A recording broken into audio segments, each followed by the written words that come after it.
जय हरी. एकादश स्कंध भाग 86.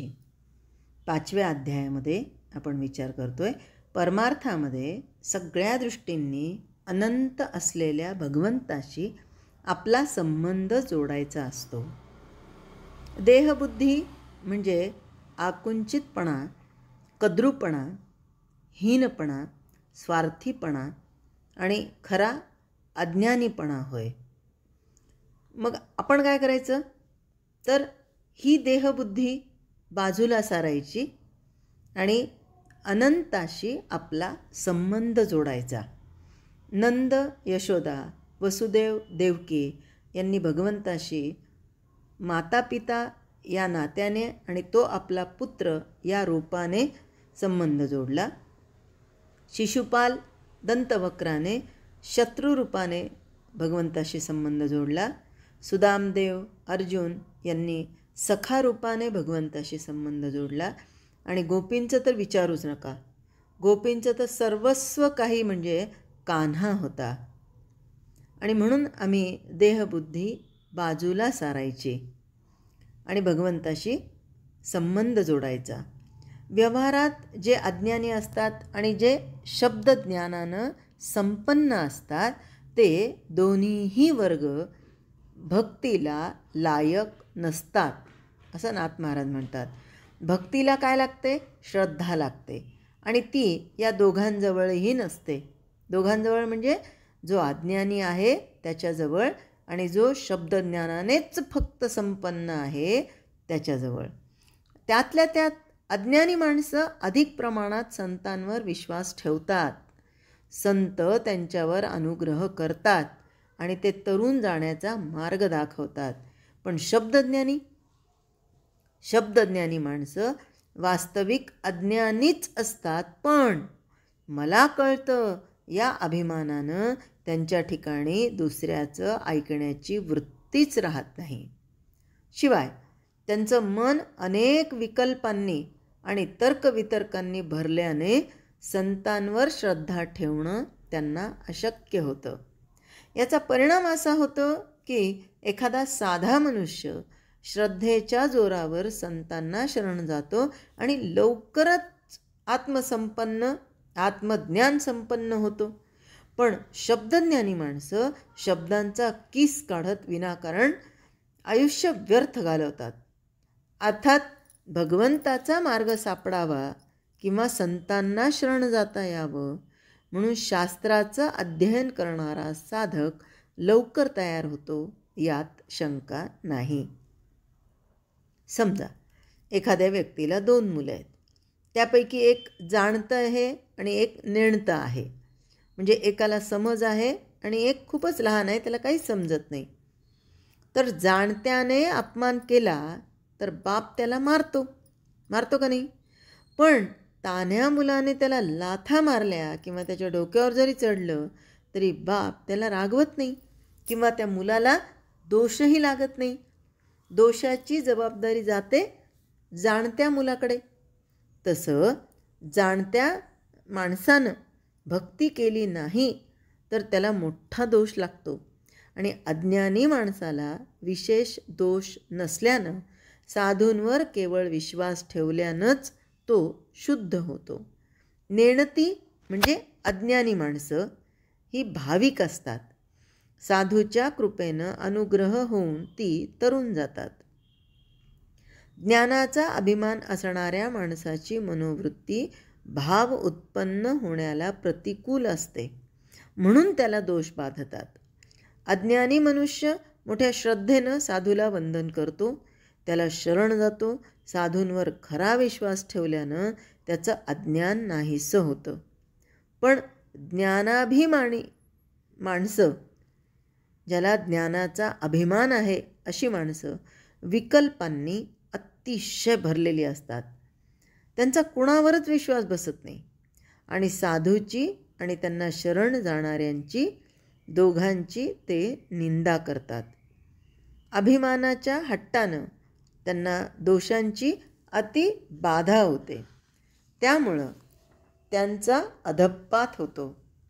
थोडक्यात काय तर अशा रीतीनं नीट विचार केला तर असं दिसतं की अहंतेचं बंधन फार मोठं असतं. या अभिमानासारखं खोटं आणि ओखटं म्हणजे वाईट हे त्रिभुवनात दुसरं काहीच नाही. आता काय सांगावं, हा अभिमान प्रत्यक्ष ईश्वराला देखील बाधतो. मी ब्रह्म आहे या अभिमानामुळंच ईश्वर शबल होतो. आता यामध्ये शबल आणि शुद्ध या दोन गोष्टी आहेत. तर शबल होतो म्हणजेच मायोपाधीने युक्त होतो. अभिमानानं देहबुद्धी उत्पन्न होते आणि तीच देवांना काय किंवा माणसांना काय त्रास देते. म्हणून जे लोक अज्ञानी असतात, अर्थात ज्यांना ज्ञानाचा अभिमान नसतो, त्यांनी जर संतांवर पूर्ण विश्वास ठेवला तर संत त्यांच्यावर अनुग्रह किंवा कृपा करतात. समाजात शूद्र आणि स्त्रिया यांना अज्ञान आणि हीन असं समजलं जायचं. शास्त्रश्रवणाचा किंवा वेदश्रवणाचा अधिकार त्यांना दिलेला नसायचा. त्यांच्या ठिकाणी जर सद्भाव म्हणजे भगवंताचं खरं प्रेम निर्माण झालं तर ते कनिष्ठ वर्णाचे असून देखील संतांच्या कृपेला पात्र होतात. केवळ एका श्रद्धेनंच त्यांना हा अधिकार प्राप्त होतो. अज्ञान आणि हीन वर्णाचे लोक मोठ्या प्रेमानं संतचरणी लीन होतात. आपल्या श्रद्धेच्या जोरावर जन्ममरणातून पार पडतात. त्याच्या उलट ज्यांचं मन ज्ञानाभिमानानं भरलेलं असतं त्यांना तारणं ब्रह्मदेवालासुद्धा अशक्य होतं. ब्राह्मण, क्षत्रिय, वैश्य हे 3 द्विजन्मे वास्तविक स्वाभाविकपणे भगवंताच्या चरणाच्या दिशेला लागलेले असतात, पण त्यांना आपल्या उच्च जन्माचा अभिमान असतो. त्या गर्वानं ते फुगून जातात. वेदांचं ज्ञान आम्हालाच आहे, आम्हीच काय ते परमार्थाचे अधिकारी असा दुराभिमान त्यांना बाधतो. आणि म्हणून अभिमान हा कुणीही जरी घेतला तरी तो वाईट आहे, नाशाला कारणीभूत आहे. आणि जिथे अभिमान येतो तिथे अहंकार येतो आणि मग सर्वनाश होतो, हे लक्षात ठेवणं गरजेचं आहे. आता भारतीय जीवन पद्धतीमध्ये कर्ममार्गाला मोठं महत्त्व आहे, यात शंकाच नाही. कर्ममार्गाचं व्यवस्थित आचरण केल्यास माणसाच्या देहाला आणि इंद्रियांना संयमाचं वळण आपोआप लागतं आणि ते पुढे उपासनेला फार उपयोगी पडतं. दृश्यापासून मिळणाऱ्या सुखोपभोगांना उपासनेस अनुकूल करून घेणं हा कर्मयोगाचा प्रधान हेतू आहे. तो विसरून कर्मचारी मंडळी जेव्हा कर्मालाच सर्वस्व मानू लागतात तेव्हा भ्रमानं भलताच ध्येयवाद समाजात प्रसृत होतो. कर्मठपणानं कर्म करणं आणि भक्तीची निंदा करणं यामध्येच जीवन सर्वस्व आहे असं चांगले चांगले लोक मानू लागतात. अर्थात त्यामुळं समाज जीवनाचा खरा विकास होत नाही. अडेल तट्टूपणा, भयंकर स्वमताग्रह आणि इहलोकातील भोगांची अनिवार्य इच्छा हे कर्मठपणाचे मोठे दोष आहेत. बरोबर हेच दोष टाळून संत बनतात. म्हणून संतांना कर्मठ लोकांकडून सगळ्यात जास्त छळ सोसावा लागला. कर्मठ लोक अज्ञानानं खोटा ध्येयवाद लोकांना कसं शिकवतात याचं सविस्तर वर्णन नाथांनी केलं आहे. आता माऊलींच्या बाबतीतही जर आपण विचार केला तर त्यांना शुद्धीपत्रासाठी या कर्मठ लोकांनी किती छळलं हे सगळ्यांनाच माहिती आहे. रेड्याच्या मुखी वेद वदवायला लावले आणि अर्थात ते भगवंताचीच कृती अनुभूती किंवा ते स्वतः भगवंतच होते ना, म्हणून त्यांना हे सगळं शक्य झालं. नाथ महाराजांनासुद्धा जेव्हा पैठणमध्ये दंडवत स्वामी म्हणून प्रत्येकाला तो दंडवत घालायचा भक्त, जो दिसेल त्याला दंडवत घालायचा, जो दिसेल त्याला दंडवत घालायचा. एकदा चालता चालता रस्त्यामध्ये मेलेलं गाढव होतं. आता तो भक्त इतका निस्सीम भक्त होता की त्यांना प्रत्येकाच्या ठिकाणी ते आत्मतत्व दिसायचं आणि ते चैतन्याला तो नमस्कार करायचा.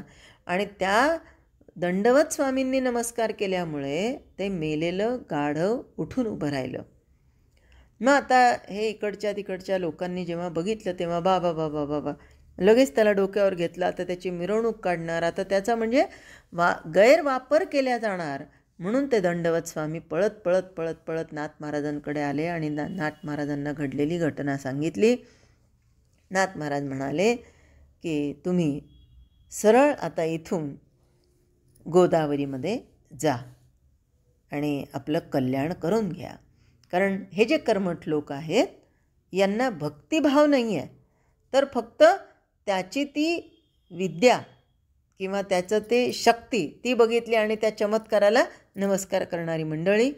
आता रात्री दुसऱ्याच दिवशी सगळे लोक आता या दंडवत स्वामींना काय म्हणणार होतं त्यांचं मिरवणूक वगैरे काढणार, हे करणार. आणि रात्री माहिती होतं एक जणांना की ते नाथांच्या वाड्यात गेलेले. सकाळी आले भेटायला, अरे नाही आहेत कुठे गेले. मग शेवटी सगळ्यांनी सांगितलं की आपलं महत्त्व वाढवण्यासाठी म्हणून या नाथांनी त्याला मारलं.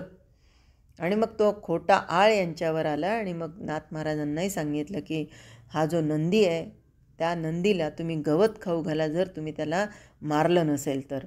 मग नाथ महाराजांनी त्या नंदीच्या डोक्यावरून हात फिरवला आणि सांगितलं बाबा रे, हे लोक काय म्हणतात ते ऐका आणि चारा खा. दगडाचा नंदी नाथ महाराजांनी धरलेला चारा पटापट गिळला, खाल्ला. आणि हे बघितल्याबरोबर लोक आता तोंडात बोटं घालायला लागले, वा वा वा वा वा वा, हे पण साक्षात भगवंताचा अवतार आहेत का काय. आणि नाथ महाराजांनी त्या नंदीला सांगितलं की हे लोक तुला जिवंत ठेवणार नाहीत, तू असाच गोदावरीमध्ये जा आणि समर्पण करून घे. तर अशा अनेक गोष्टी आहेत की संतांना या कर्मठ लोकांनी अज्ञानानं खूप विरोध केलेला आणि त्यांच्यापासून विनाकारण पुष्कळ विरोध आपल्या संतांनी सोसला देखील. शेवटी या कर्मठ लोकांना त्यांची चूक मात्र लक्षात आली आणि त्यांनी संतांची शरणागती पत्करली. जय हरी.